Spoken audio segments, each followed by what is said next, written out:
$100 a night like WCW was paying me. Now I'm making $2,000 a week starting. So I really felt like it was a much better career move to stick with Japan, but I didn't like being over there. I didn't like the food. I didn't like being away from home. It was long, long bus rides, wrestling almost every night. And back in WCW, I wasn't that happy either, but when I came back, Bill Watts was gone. Ole Anderson had taken over, and that's what happened. Ole Anderson did not have the interest in Robbie V that Bill Watts did, so now I'd show up for work. They'd either want me to go out there and wrestle a 3-minute match with Max Payne to put him over, or they would put me in dark matches to give guys tryouts and not even show me on TV. And it was a very conscious decision of mine to go up to Mike Graham and say, you know what, thanks for the opportunity. I've had enough. I'll see you later. Some guys like Max Payne and Chris Benoit got in my face, and I was a green kid. I mean, 93, I'm 22 years old. And I got these guys in my face saying, you're stupid, Rob. You're a fucking idiot. You know how many people want your job? You're leaving this for what? To go work indies? You fucking stupid. I think you're an asshole. And I never forgot that either. Fuck those guys. Look how it ended up. But anyway, I ended up going to the indies and making more money than I was making in WCW because now I was able to get a higher payday. Plus, I was able to sell my own merchandise, which doubled or tripled my payday. So it was all about business for me. I used the name that I built for a few months anyway on TV. People knew who I was in the business. So I was able to go around and still work my way up from there. And I could go back to All Japan and get the money, put it in the bank, and then work on my own thing. So that's what happened. Yeah, I've had the privilege of talking to Max Payne on the radio before, and he is quite the strange character, let me tell you that.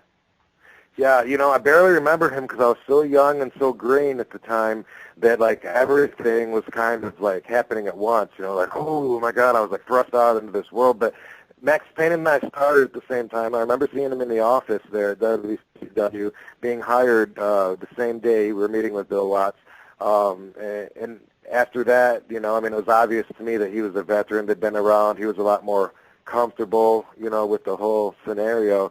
And me, I was a young green kid. For the most part, I would ride by myself to get to the buildings because I didn't feel comfortable being around everybody. And I guess that never really changed. I was still riding by myself at the end at WWE. I was just kind of there to do my own thing and not to live by other people's moral codes. Right. In 2002, they brought back WCW for the Invasion angle, and you were a part of that. That's really the only thing you did with WCW after 1992. How do you think the Invasion angle fared being a part of it? You were a part of it, of course. You were part of the Alliance team. I think that it was a fun moment for the fans. I believe that mostly they were more excited about ECW than they were about WCW. Maybe that was just my perspective being inside the box, but it also seemed like the wrestlers that they chose to represent WCW might not have been the top drawing main eventers of WCW. And with ECW, we came out there, we flocked together. It was Dreamer and I. And then the other guys had already been there in WWE. They just jumped ship to join us coming in and form this alliance. I had no idea it was going to happen till that very day in the arena before the TV show. I showed up for, the first day at work with what was then WWF.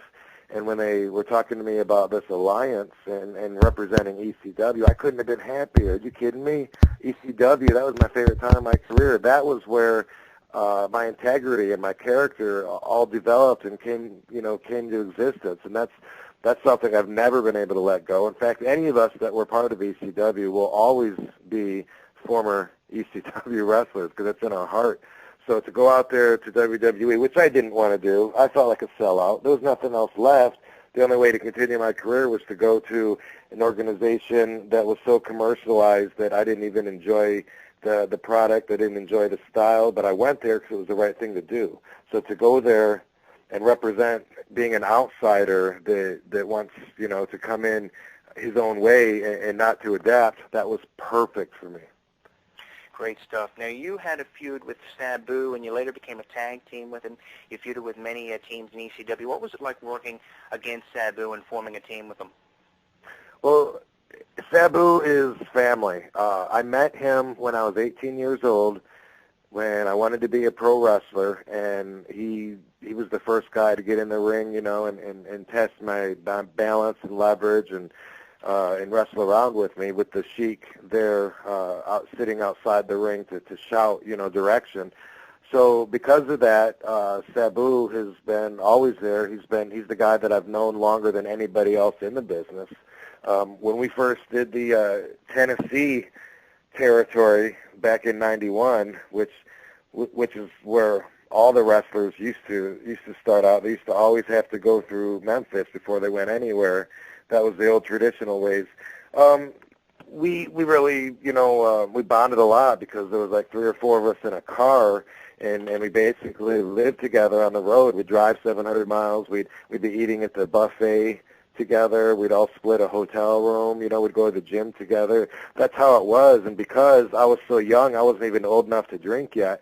Sabu was really responsible for helping install a lot of values in me that I kept as an adult. You know, I would see the way that he would treat other people. He's a gentleman. He's very generous. There's a whole different side to him than what you see in the ring, and that was very impressionable upon me, being being so young, being at that age, and basically going right from mom and dad's house to boom, being right out there, wrestling in the arenas and living in hotels. So whenever I get a chance to work with Sabu, it's always a great a great pleasure. It's a great opportunity, and definitely, you know, he's one of my favorite picks ever. You know, he's my favorite tag team partner I ever had, which I'll tell you, I've never had a partner like Sabu where we really had each other's backs in and out of the ring all the time. It was really like that. You know, we'd be in Japan, in Germany, anywhere around the world. Sabu and I had each other's backs. We'd be watching out for each other against our own locker room, against the other locker room, against the promoters, out on the street. We always had each other's back, and that's family. You can't replace that. Great stuff. Now, we just recently spoke to Jerry Lynn here on the show, and everybody remembers that historical feud that you and Jerry Lynn had. The match ended in a draw, of course, one of them. What are your thoughts on Jerry Lynn? I thought I just saw Jerry Lynn on that movie The Wrestler last night, but I guess it was Mickey Rourke. You must not have seen that yet. Mickey Rourke's character looks just like Jerry Lynn. You'll see it. I went to a screening last night, so I don't think the movie's out yet, but The Wrestler with Mickey Rourke and Marissa Tomei, dude, his character looks a lot like Jerry Lynn. Jerry Lynn totally could have been his double for that. They went to Ring of Honor, by the way. When you watch the movie, you'll see a lot of Ring of Honor wrestlers, and they really made it authentic. But before I get off on that movie, which was very depressing, by the way, Jerry Lynn was the choice pick of competitors for me back in the old ECW. I had a chance to wrestle him, and I decided to try to really bring out what I could out of him instead of, you know, just to maul over him on my way up, because I was getting the big push. They were feeding me wrestlers, you know, to step over, to, you know, just to keep going up to the top. And when I saw Jerry, I said, wait a second, I think I can really have a good match with him. And we did. First match, we wrestled each other at the Philly Arena. We'd never been in the ring together, but 20 minutes later, my outfit's torn up. I got a bloody nose. My hair's all over the place. Jerry's bleeding. The chairs in the audience are scattered all over. The tables are broke. And at the end of that match, I felt like we'd really been through something to be proud of. And that continued to be the case for the next several months or years, as we wrestled all over and always gave each other the best match that either one of us could possibly have. You know, it was something I wanted to bring Jerry up, bring his level up, and make him a bigger star, which I did. And at the same time, you know, it also worked for me, because right now, after having almost 20 years of matches under my belt, if someone says, hey, you know, pop in one match that you're most proud of to show me, you know, what you could do, I'd throw in RVD versus Jerry Lynn.